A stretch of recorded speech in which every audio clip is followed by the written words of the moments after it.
نؤمن به ونتوكل عليه ونعوذ بالله من شرور أنفسنا وسيئات أعمالنا من يهده الله فلا مضل له ومن يضلل فلا هادي له وأشهد أن لا إله إلا الله وحده لا شريك له وأشهد أن محمدا عبده ورسوله أرسله بالحق بشيرا ونذيرا أما بعد فإن خير الحديث كتاب الله وخير الهدي هدي محمد صلى الله عليه وسلم وشر الأمور محدثاتها وكل محدثة بدعة وكل بدعة ضلالة وكل ضلالة في النار. أعوذ بالله السميع العليم من الشيطان الرجيم. بسم الله الرحمن الرحيم. يا أيها الذين آمنوا اتقوا الله حق تقاته ولا تموتن إلا وأنتم مسلمون. يا أيها الناس اتقوا ربكم الذي خلقكم من نفس واحدة وخلق منها زوجها وبث منهما رجالا كثيرا ونساء واتقوا الله الذي تساءلون به والأرحام إن الله كان عليكم رقيبا. يا أيها الذين آمنوا اتقوا الله وقولوا قولا سديدا يصلح لكم أعمالكم ويغفر لكم ذنوبكم ومن يطع الله ورسوله فقد فاز فوزا عظيما. وقال الله جل وعلا في مقام آخر محمد رسول الله والذين معه أشداء على الكفار رحماء بينهم. وقال النبي صلى الله عليه وسلم لا تسبوا أصحابي فوالذي نفسي بيده لو أن أحدكم ينفق مثل أحد ذهبا ما بلغ مد أحدهم ولا نصيفه. رواہ البخاری. اللہ رب العالمین کا بے پایا شکر اس کا احسان ہے کہ اس نے آج ہم سب کو اپنے اس گھر میں بیٹھنے اور ایک مقدس جماعت کی زندگی پر ایک سلسلہ شروع کرنے کی توفیق نصیب فرمائی. فللہ الحمد ولہ الشکر. صحابہ کرام کی زندگیوں پر ہم کیوں بولتے ہیں، کیوں سنتے ہیں؟ صحابہ کرام کی اہمیت ہمارے لیے، دین اسلام کے لیے کیا ہے، یہ جاننا اہم ہے اور بڑا ضروری ہے. اگر ہم یہ جانیں گے کہ صحابہ کی زندگی کیا ہے، کتنی اہم ہے، ہمارے لیے کیوں ضروری ہے، تبھی ہم جاننے کی کوشش کریں گے، تبھی پڑھنے کی کوشش کریں گے، تبھی سننے کی کوشش کریں گے. صحابہ کرام ایک ایسی مقدس ترین جماعت ہے کہ انبیاء کرام علیہم الصلوات والتسلیم کے بعد اس روئے زمین پر اسی جماعت کا مقام ہے، اسی جماعت کا مرتبہ ہے، اور کوئی جماعت نہیں ہے. اللہ رب العالمین نے جس جماعت کی پیروی کرنے کی یا جس جماعت کے مطابق ایمان لانے کی تعلیم دی، ترغیب فرمائی، وہ صحابہ کرام کی جماعت ہے. اللہ تعالیٰ فرماتا ہے فَإِنْ آمَنُوا بِمِثْلِ مَا آمَنْتُمْ بِهِ فَقَدِ اهْتَدَوْا. اگر یہ لوگ ایسے ایمان لے آئے جیسے تم لوگ ایمان لائے ہو، صحابہ کرام ایمان لائے ہیں، فَقَدِ اهْتَدَوْا، تو یقیناً یہ لوگ ہدایت پر آ جائیں گے. یہ صحابہ کرام ہی کا مقام ہے کہ اللہ تعالیٰ ہمیں حکم دے رہا ہے کہ ہم صحابہ کرام کو دیکھیں کہ وہ آپ صلی اللہ علیہ وسلم سے کتنی محبت کرتے ہیں، آپ صلی اللہ علیہ وسلم کی پیروی کتنی کرتے ہیں، آپ صلی اللہ علیہ وسلم کی تعلیمات پر کتنا چلتے ہیں. قرآن اور حدیث کا حکم آنے کے بعد کس طرح وہ اس کو اپنا لیتے ہیں، اس کی اتباع کر لیتے ہیں اور اپنی تمام خواہشات کو وہ کنٹرول میں کر لیتے ہیں اور اپنی تمام رسومات کو جو پہلے سے چلی آ رہی تھی، چاہے وہ زمانہ جاہلیت کی ہو، کوئی بھی ہو، ان سب کو چھوڑ کر کے اللہ اور اس کے رسول کا حکم آنے کے بعد فوراً آمنا و صدقنا کہہ دیتے ہیں۔ اس لیے اللہ تعالیٰ نے فرمایا فَإِنْ آمَنُوا بِمِثْلِ مَا آمَنْتُمْ بِهِ، اگر یہ لوگ ایسے ہی ایمان لائیں جیسے صحابہ لائے تھے، جیسے یہ لوگ لائے تھے، تب یہ لوگ ہدایت پر ہیں، تب یہ لوگ ایمان پر ہیں۔ اس سے کیا تحریک ملتی ہے، کیا انسپریشن ملتی ہے، کیا موٹیویشن ملتی ہے؟ اس سے ہمیں انسپریشن یہ ملتی ہے کہ ہمیں صحابہ کرام کی زندگیوں کو پڑھنا ہوگا، صحابہ کرام کے بارے میں جاننا ہوگا، تاکہ ہم جو ہے ان سے سیکھ سکیں کہ ہمیں اسلام کو کیسے فالو کرنا ہے، اسلام کے اوپر کیسے چلنا ہے۔ اور خاص طور پر فتنے کے زمانے میں ہم دیکھ رہے ہیں، ہم اس ملک کے اندر بھی دیکھ رہے ہیں اور دنیا کے اندر بھی دیکھ رہے ہیں کہ روز بروز نت نئے مسائل کھڑے کیے جاتے ہیں، طرح طرح کے فتنے کھڑے کیے جاتے ہیں، طرح طرح کے سوالات کھڑے کیے جاتے ہیں جن کا حقیقت سے کوئی تعلق نہیں، جو حقیقت میں قابل اعتراض نہیں، وہ سوالات، وہ کوشچنز، وہ فتنے نئی نسل کے ذہن کے اندر ڈاؤٹس پیدا کرنے کے لیے، شکوک پیدا کرنے کے لیے، شبہات پیدا کرنے کے لیے، تاکہ آنے والی نئی نسل دین سے دور ہو جائے، اسلام سے دور ہو جائے اور یہ اپنے دین کو، اپنے دھرم کو، اسلام کو چھوڑ کر کے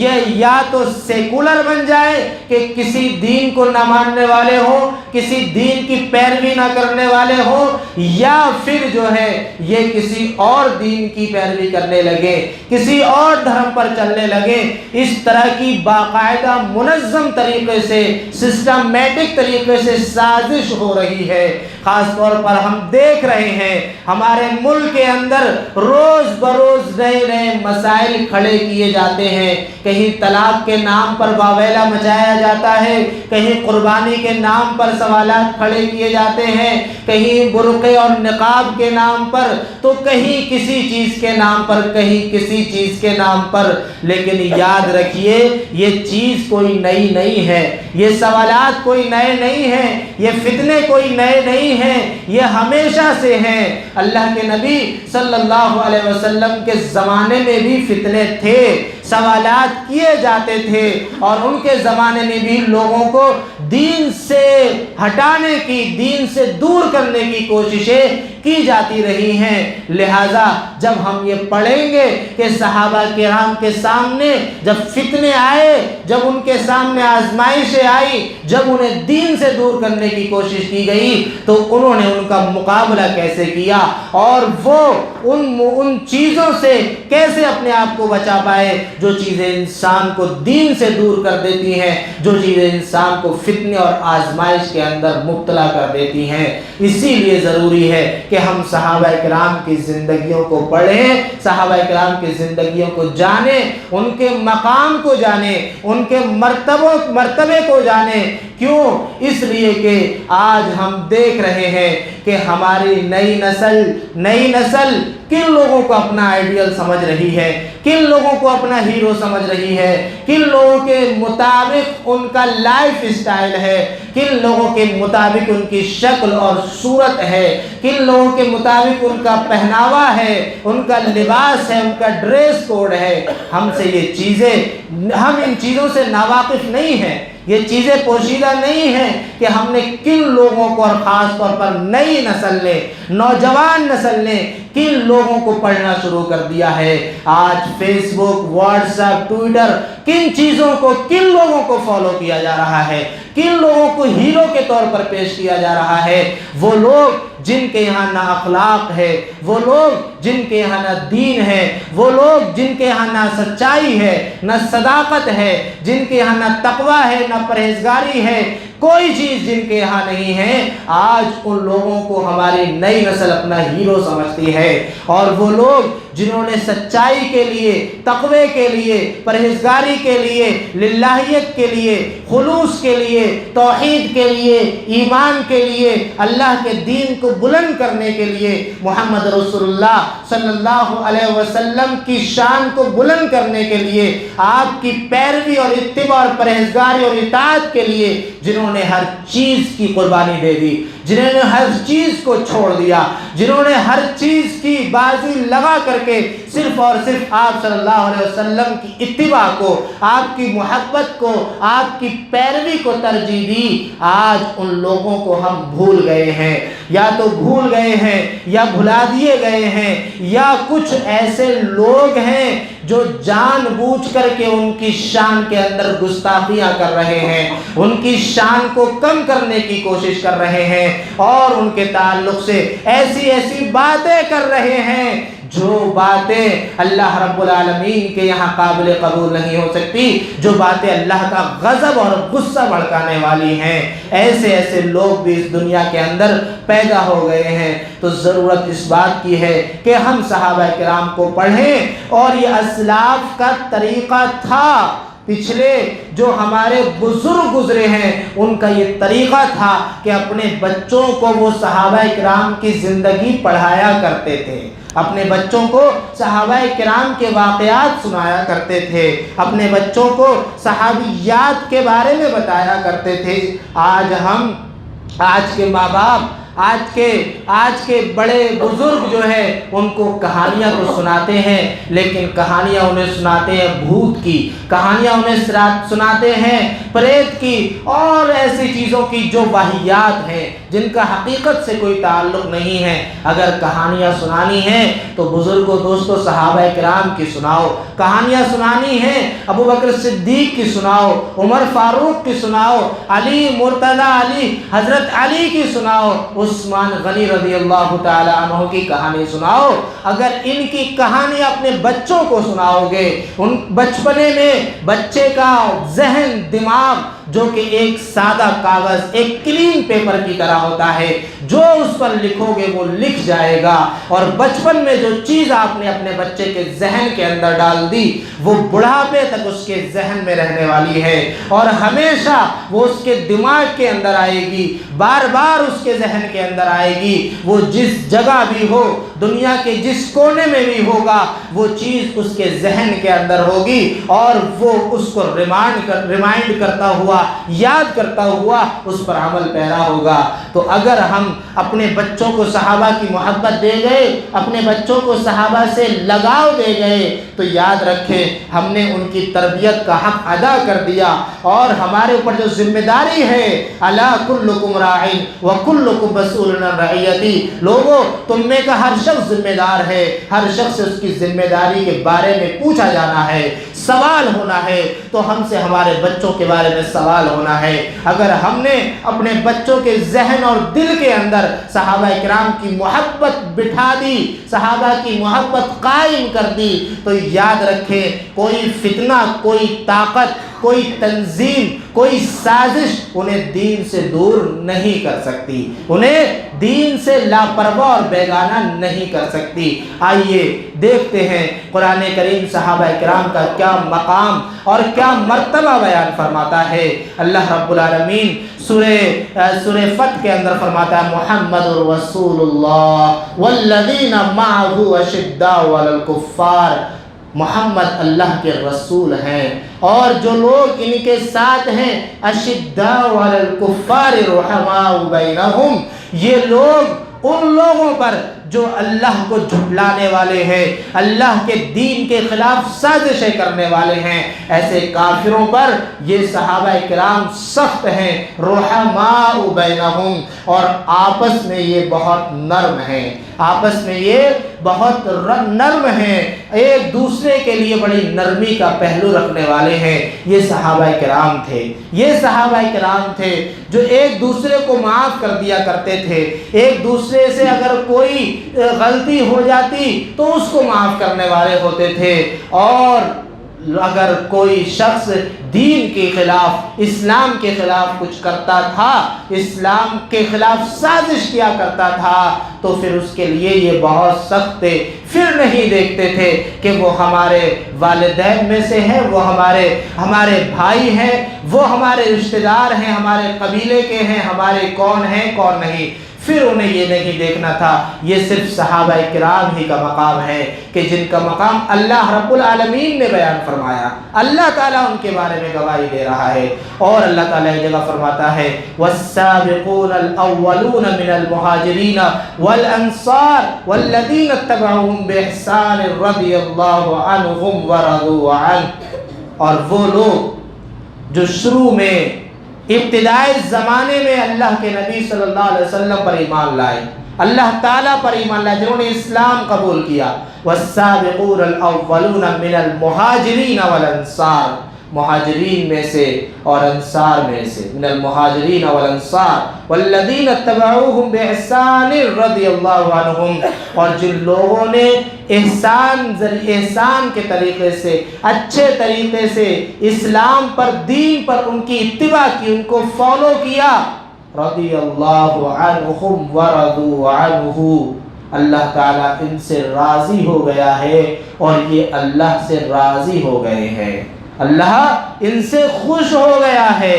اللہ تعالیٰ نے ان کو پسند کر لیا ہے اور یہ اللہ سے راضی ہو گئے ہیں۔ وَأَعَدَّ لَهُمْ جَنَّاتٍ تَجْرِي تَحْتَهَا الْأَنْهَارُ خَالِدِينَ فِيهَا أَبَدًا، اور اللہ تعالیٰ نے ان کے لیے باغات تیار کیے ہیں، ایسے باغات جن کے نیچے نہریں جاری ہیں، جن کے اندر یہ ہمیشہ ہمیش رہیں گے۔ ذَلِكَ الْفَوْزُ الْعَظِيمُ، اور یہ بہت بڑی کامیابی ہے۔ اللہ اکبر، یہ بہت بڑی کامیابی کون فرما رہا ہے؟ عرش والا فرما رہا ہے، اللہ رب العالمین فرما رہا ہے۔ کامیابی، بڑی کامیابی کون سی ہے؟ آج ہم نے کس کو کامیابی سمجھا ہوا ہے؟ دنیا کے اندر بڑی ترقی کر لیں، بہت سا مال جمع کر لیں، بہت سی عزت اکٹھی کر لیں، جمع کر لیں، لوگوں میں ہمارا نام ہو جائے، لوگ ہماری تعریف کریں، ہم نے اسے عزت اور اسے کامیابی سمجھا ہوا ہے۔ اللہ رب العالمین فرما رہا ہے کامیابی یہ ہے کہ ایمان کے اندر انسان سبقت لے جائے، آگے رہے، سب کو پیچھے چھوڑ دے، ایمان کے اندر اللہ کے نبی کی اتباع میں انسان آگے نکل جائے، یہ کامیابی ہے۔ اور اس کا سرٹیفکیٹ اللہ رب العالمین نے اگر کسی جماعت کو دیا ہے تو وہ ان بزرگوں کی جماعت کو نہیں دیا جنہیں ہم نے خود سمجھ لیا کہ یہ بزرگ ہیں، جنہیں لوگوں نے خود بنا لیا کہ یہ بزرگ ہیں، نہیں، بلکہ جو حقیقی بزرگ ہیں، صحابہ کرام کی جماعت، جو حقیقی اولیاء اللہ ہیں، جو حقیقی اللہ رب العالمین کے بزرگ اولیاء اللہ ہیں،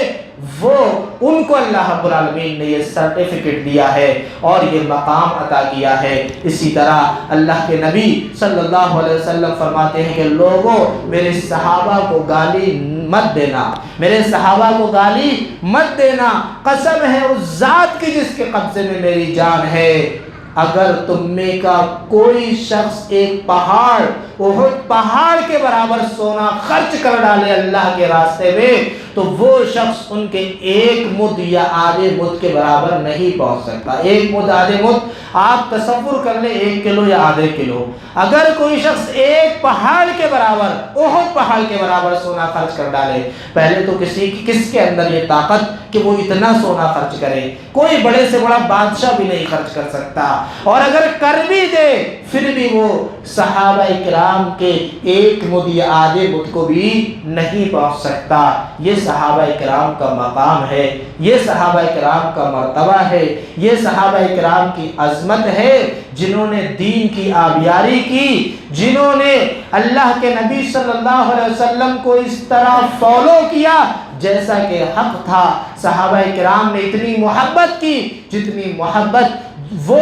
اپنے بچوں سے بھی نہیں، اپنے ماں باپ سے بھی نہیں، اپنی آل اولاد اور بیویوں سے بھی نہیں کرتے تھے۔ ایک بار صحابہ کرام کہتے ہیں کہ ہمیں اللہ کے نبی صلی اللہ علیہ وسلم سخت پیاس کے عالم میں، سخت گرمی کے موسم میں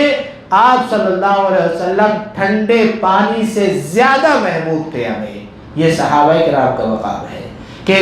ضرورت جتنی زیادہ ضرورت ہو، کتنی زیادہ محتاجی ہو، لیکن وہ ضرورت پوری ہونے سے زیادہ آپ صلی اللہ علیہ وسلم کی محبت، آپ صلی اللہ علیہ وسلم کی عظمت، آپ صلی اللہ علیہ وسلم سے عقیدت صحابہ کرام کے دلوں کے اندر بیٹھی ہوئی تھی۔ حدیبیہ کے موقع پر آپ صلی اللہ علیہ وسلم اپنے 1400 یا 1500 روایات میں اختلاف ہے، صحابہ کے ساتھ جاتے ہیں عمرے کی غرض سے۔ آپ کو روک دیا جاتا ہے حدیبیہ کے مقام پر، آپ کو روک دیا گیا۔ آپ کے پاس مکے والوں کا ایک قاصد آتا ہے اور وہ جو ہے ان کا نمائندہ بن کر کے آپ کے پاس آتا ہے، آپ سے بات چیت ہوتی ہے۔ پھر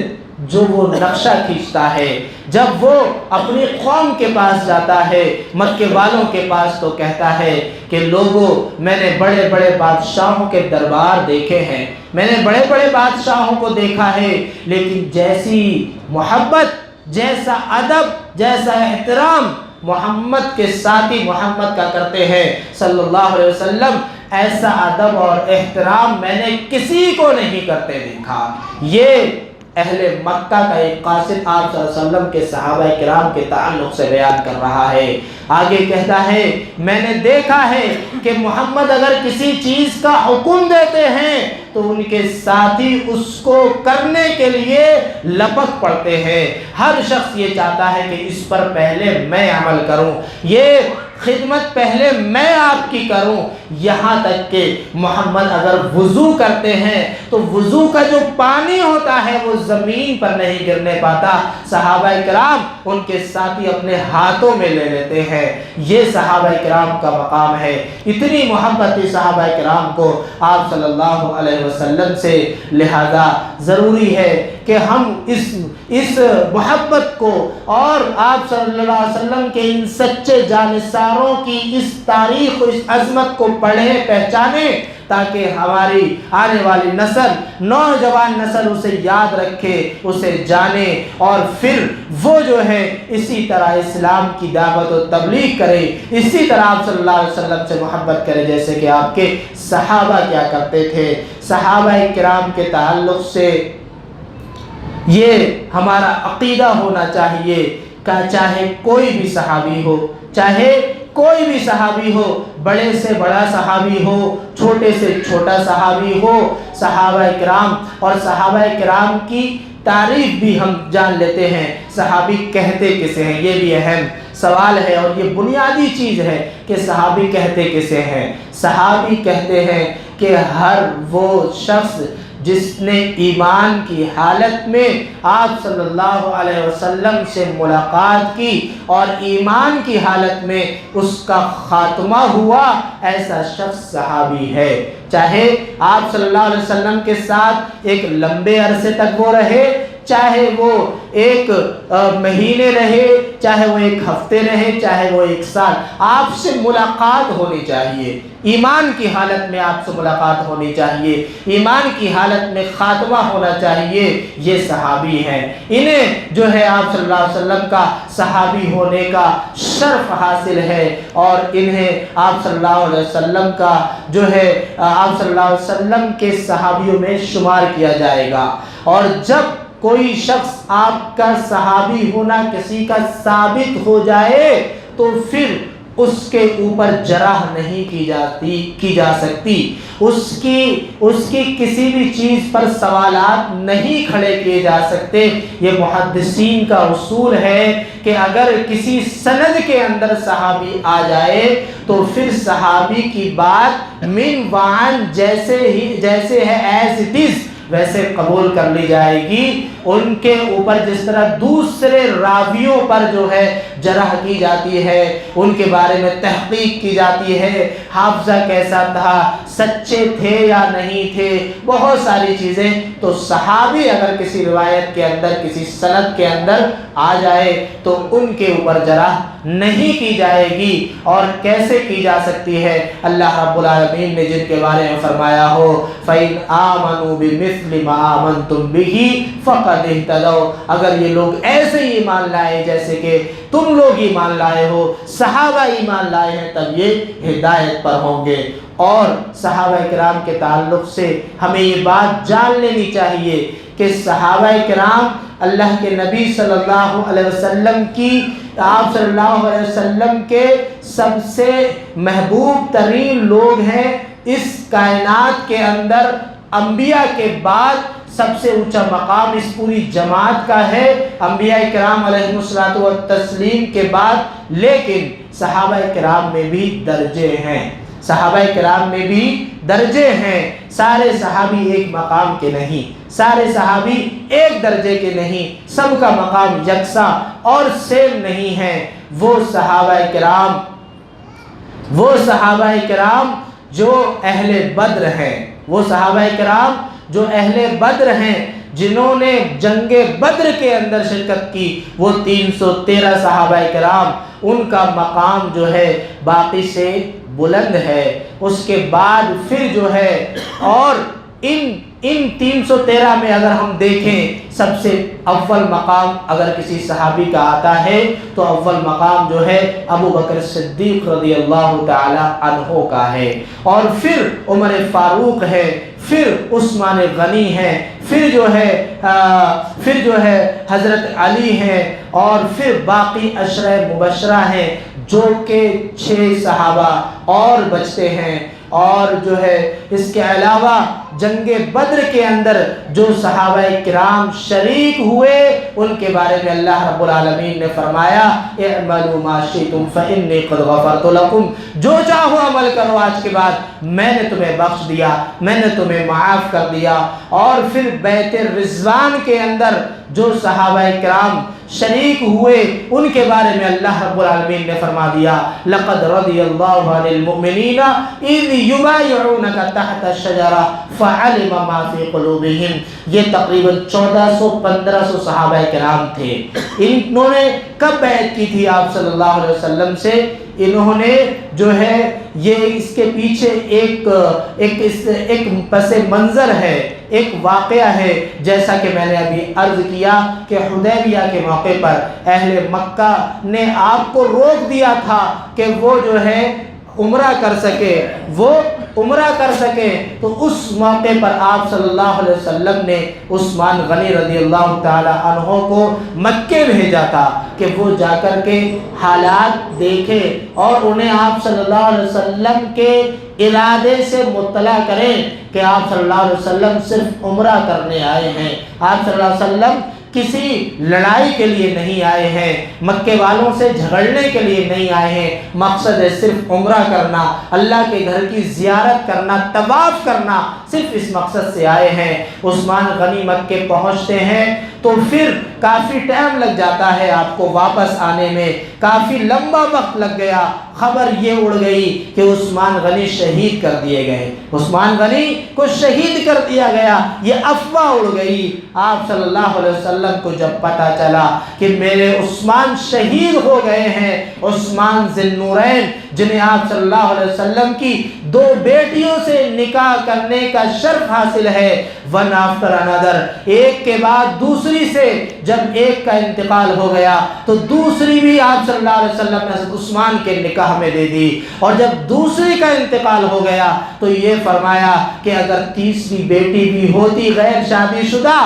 چوتھی بیٹی تھی، ان کا نکاح حضرت علی سے کر دیا گیا تھا، آپ نے فرمایا اگر ایک اور ہوتی تو میں اس کا نکاح بھی حضرت عثمان سے کر دیتا، عثمان ذی النورین سے کر دیتا۔ آپ صلی اللہ علیہ وسلم کو جب خبر ہوئی کہ عثمان شہید کر دیے گئے ہیں رضی اللہ عنہ، تو آپ نے کہا کہ یہاں سے میں عثمان کا بدلہ لیے بغیر واپس نہیں ہوں گا، باوجود اس کے کہ آپ جنگ کی تیاری سے نہیں گئے تھے، باوجود اس کے کہ آپ پورے ساز و سامان اسلحے کے ساتھ مکے نہیں گئے تھے، بس ضروری چیزیں تھیں، بنیادی چیزیں تھیں، آپ صلی اللہ علیہ وسلم نے کہا کہ میں اس وقت تک یہاں سے واپس نہیں جاؤں گا جب تک کہ عثمان کا بدلہ نہ لے لوں۔ تم میں سے کون کون شخص ہے جو مجھ سے بیعت کرتا ہے عثمان سے بدلہ لینے، عثمان کا بدلہ لینے کی؟ اہل مکہ سے، مشرکوں سے، جنہوں نے قاصد کو، جنہوں نے ایمبیسڈر کو آپ صلی اللہ علیہ وسلم کے شہید کر دیا۔ اور ایسے وقت میں تمام صحابہ کرام نے جو وہاں موجود تھے، آپ کے سچے جانثار، سب نے آپ سے ایک درخت کے نیچے بیعت کی۔ اللہ رب العالمین نے اس بیعت کا نقشہ قرآن مقدس کے اندر کھینچا ہے اور فرمایا لقد رضی اللہ عن المؤمنین اذ یبایعونک تحت الشجرہ فعلم ما فی قلوبہم، کہ اللہ رب العالمین ان مومنوں سے راضی اور خوش ہو گیا جو درخت کے نیچے آپ سے بیعت کر رہے تھے۔ فعلم ما فی قلوبہم، اللہ رب العالمین نے ان کے دلوں کا حال جان لیا، ان کے دل کے اندر کتنا خلوص تھا، قربانی کا کتنا جذبہ تھا، اللہ رب العالمین نے اس کو جان لیا۔ فعلم ما فی قلوبہم وانزل السکینۃ علیہم واثابہم فتحا قریبا، اللہ تعالیٰ نے ان کے اوپر طمانینت نازل فرمائی، سکینت نازل فرمائی، سکون نازل فرمایا اور انہیں ان قریب فتح کی انہیں اللہ رب العالمین نے خوشخبری سنا دی۔ اور یہ فتح کون سی ہے؟ یہ فتح مکہ ہے، جو کچھ ٹائم کے بعد آپ صلی اللہ علیہ وسلم کو، آپ کے صحابہ کو سن 8 ہجری میں ملنے والی تھی۔ سن 6 ہجری میں یہ واقعہ ہوا بیت رضوان کا، سن 8 ہجری میں مکہ فتح ہو گیا۔ تو یہ وہ صحابہ کرام ہیں، 1400 یا 1500 روایات کے اندر اختلاف ہے، جن کے بارے میں اللہ رب العالمین نے فرمایا اللہ ان سے راضی ہو گیا۔ لقد رضی اللہ عن المؤمنین، اللہ تعالیٰ ان سے راضی ہو گیا، اللہ ان سے خوش ہو گیا۔ تو یہ کچھ درجے ہیں صحابہ کرام کے، کچھ مقام ہیں۔ اسی طرح وہ صحابہ کرام جو فتح مکہ سے پہلے اسلام لائے، صلح حدیبیہ سے پہلے اسلام لائے اور اس کے بعد لائے، وہ صحابہ کرام، اور جو اس کے بعد لائے، جو پہلے لائے ان کا مقام بلند ہے، جو بعد میں لائے ان کا مقام ان کے مقابلے میں برابر نہیں ہے، ان کا ان سے ذرا کم ہے۔ لیکن صحابی ہونے کے ناطے، صحابی آپ صلی اللہ علیہ وسلم کے کمپینین ہونے کے ناطے ہمارے جو ہے ادب کے مستحق ہے، ہماری طرف سے احترام کے مستحق ہے، ہماری طرف سے اتباع کے مستحق ہے۔ ہمارا فرض یہ بنتا ہے کہ ہم کسی بھی صحابی کے بارے میں اپنی زبان کو جب کھولے تو ادب کے ساتھ کھولے، احترام کے ساتھ کھولے، ہماری زبان جو ہے بے قابو نہ ہو جائے، بے لگام نہ ہو جائے، گستاخی کی مرتکب نہ ہو جائے۔ اگر صحابہ کرام کے بارے میں کسی نے زبان کھولی اور ان کی شان کے اندر گستاخی ہوئی، ان کی ذات پر، ان کے مقام پر، ان کے عزت یا ان کے اوپر کوئی حرف آیا، تو پھر یہ ہمارے لیے قابل معافی اور ہمارے لیے جو ہے قابل قبول عمل نہیں ہے۔ ایسا عمل ہمارے لیے اللہ رب العالمین کی بارگاہ میں قابل گرفت ہے اور انسان کے لیے یہ انتہائی خطرناک ہے۔ لہذا ضروری ہے کہ ہم صحابہ کرام کو ان کا مقام دے، ان کا مرتبہ دے، ان سے محبت کرے اور ان جیسا بننے کی کوشش کرے۔ کیوں؟ اس لیے کہ انہوں نے ڈائریکٹ اسلام دین اللہ کے نبی صلی اللہ علیہ وسلم سے سیکھا تھا۔ اور دوسری چیز وہ یہ کہ ہم اگر دین کو فالو کریں تو اس طرح فالو کریں جس طرح صحابہ کرام نے فالو کیا تھا۔ کوئی بھی مسئلہ ہو، صحابہ کرام کسی بھی آیت کے شان نزول کو جانتے تھے، کون سی آیت کب نازل ہوئی، کس پس منظر میں نازل ہوئی، صحابہ کرام سے زیادہ کوئی نہیں جانتا۔ وہ جانتے تھے کس مسئلے کا کیا ریزن تھا، کیا پس منظر تھا، صحابہ کرام سے زیادہ کوئی نہیں سمجھ سکتا۔ لہٰذا ہمیں دین کو اگر فالو کرنا ہے تو اس طرح فالو کرنا ہے جس طرح صحابہ کرام فالو کیا کرتے تھے۔ وَإِذَا قِيلَ لَهُمْ آمِنُوا كَمَا آمَنَ النَّاسُ قَالُوا وَنُؤْمِنُ كَمَا آمَنَ السُّفَهَاءُ۔ اللہ تعالیٰ سورہ بقرہ کے اندر فرماتا ہے، ابتدائی دوسرے رکوع میں اللہ رب العالمین فرما رہا ہے کہ جب ان سے کہا جاتا ہے ایسے ایمان لاؤ جیسے لوگ ایمان لائے ہیں، جیسے صحابہ کرام ایمان لائے ہیں، تو منافقین کہتے ہیں ایسے ایمان لے آئے جیسے بیوقوف ایمان لائے، جیسے بیوقوف ایمان لائے ہیں۔ اس سے کیا بات پتہ چلی؟ اس سے یہ بات پتہ چلتی ہے کہ جو لوگ صحابہ کرام کے تعلق سے گستاخی کے مرتکب ہوتے ہیں، ایسے لوگوں کے دلوں کے اندر نفاق چھپا ہوا ہے، ایسے لوگوں کے دلوں کے اندر جو ہے نفاق ہے، ہیپوکریسی ہے، دوغلا پن ہے، ایسے لوگوں کے اندر اخلاص نہیں، ایسے لوگوں کے اندر دین کی سچی محبت نہیں۔ اللہ تعالیٰ نے فرمایا الا انہم هم السفہاء، خبردار ہو جاؤ یہی لوگ بے وقوف ہیں، ولکن لا یعلمون، لیکن یہ جانتے نہیں ہیں۔ وہ لوگ بے وقوف ہیں جو صحابہ کی شان میں گستاخیاں کریں، وہ لوگ بے وقوف ہیں جو صحابہ کی امانت پر، دیانت پر، صداقت پر سوالات کھڑے کریں۔ ایسے لوگوں کا دین سے،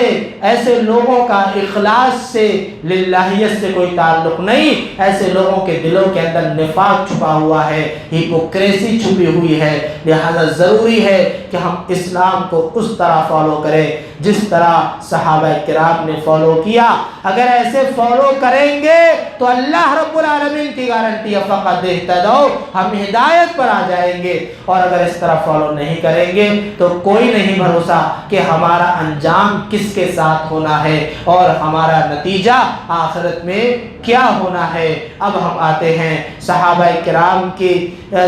کرام میں سے جو مقدس ترین صحابی ہیں ابو بکر صدیق رضی اللہ تعالی عنہ کے اوپر انشاءاللہ آج کے اس پہلے لیکچر میں چند باتیں ابو بکر صدیق رضی اللہ تعالی عنہ کے تعلق سے ہم سنتے ہیں۔ اس کے بعد اس سلسلے کو ہم اگلے اتوار سے، اگلے لیکچر سے انشاءاللہ اللہ کی توفیق اگر شامل حال ہوئی تو اسے جاری رکھیں گے۔ ابو بکر صدیق رضی اللہ تعالی عنہ آپ صلی اللہ علیہ وسلم کے ایک ایسے صحابی ہیں جن کے بارے میں آپ صلی اللہ علیہ وسلم نے فرمایا کہ میں چاہتا تھا کہ ابو بکر کو اپنا خلیل بنا لوں، میں چاہتا تھا ابو بکر کو اپنا خلیل بنا لوں، لیکن اللہ رب العالمین نے مجھے اپنا خلیل بنا لیا ہے۔ یاد رکھیں انسان کا ایک ہی خلیل ہو سکتا ہے، صدیق بہت ہو سکتے ہیں، دوست بہت ہو سکتے ہیں، لیکن خلیل ایک ہی ہو سکتا ہے۔ تو ابو بکر صدیق کے تعلق سے آپ صلی اللہ علیہ وسلم نے فرمایا میں خلیل بنانا چاہتا تھا لیکن اللہ نے مجھے خلیل بنا لیا۔ خلیل ایک ہی ہو سکتا ہے انسان کا، اس لیے میں ابو بکر صدیق کو خلیل نہیں بنا سکا۔ اور پھر آپ نے ایک روایت میں آپ صلی اللہ علیہ وسلم نے فرمایا کہ جتنا فائدہ ما نفعنی مال قط ما نفعنی مال ابو بکر، جتنا فائدہ مجھے ابو بکر کے مال نے پہنچایا اتنا فائدہ مجھے کبھی کسی کے مال نے نہیں پہنچایا۔ یہ ابو بکر صدیق رضی اللہ تعالی عنہ ہیں کہ جن کے مال نے آپ صلی اللہ علیہ وسلم کو اس طرح کے حقوق، اتنے رائٹس دے دیے تھے جیسا کہ وہ آپ صلی اللہ علیہ وسلم کا اپنا مال ہو۔ ایک روایت میں آتا ہے کہ آپ صلی اللہ علیہ وسلم ابو بکر صدیق کے مال کو اس طرح سے خرچ کیا کرتے تھے جیسے کہ وہ آپ اپنا مال خرچ کر رہے ہیں۔ اتنا لگاؤ تھا، اتنی محبت تھی، اتنی انسیت تھی، اتنی آپ صلی اللہ علیہ وسلم سے قربت تھی ابو بکر صدیق کو کہ آپ صلی اللہ علیہ وسلم ایک بار صدقے کا حکم دیتے ہیں۔ آپ صلی اللہ علیہ وسلم حکم دیتے ہیں کہ لوگ اپنا مال لے کر کے آئے اور وہ جو ہے ایک جنگ کے لیے جمع کیا جائے، جنگ تبوک کے موقع پر غالباً۔ تو حضرت عمر فاروق رضی اللہ تعالیٰ عنہ کہتے ہیں کہ آج مجھے گولڈن چانس مل گیا، آج مجھے سنہرا موقع نصیب آ گیا ہے، آج میں ابو بکر صدیق سے آگے بڑھ جاؤں گا، آج میں ابو بکر صدیق سے سبقت لے جاؤں گا۔ کہتے ہیں کہ میرے گھر میں بڑا مال تھا، میں 50% لے کر کے آپ صلی اللہ علیہ وسلم کے یہاں حاضر ہو گیا۔ آپ صلی اللہ علیہ وسلم نے مجھ سے سوال پوچھا ما ابقیت لأہلک، اپنے گھر والوں کے لیے عمر کتنا چھوڑ کر آئے؟ میں نے کہا ابقیت مثلہ، اتنا ہی چھوڑ دیا جتنا میں لے آیا ہوں، 50% یہاں لے آیا، 50% اپنے گھر والوں کے لیے چھوڑ آیا۔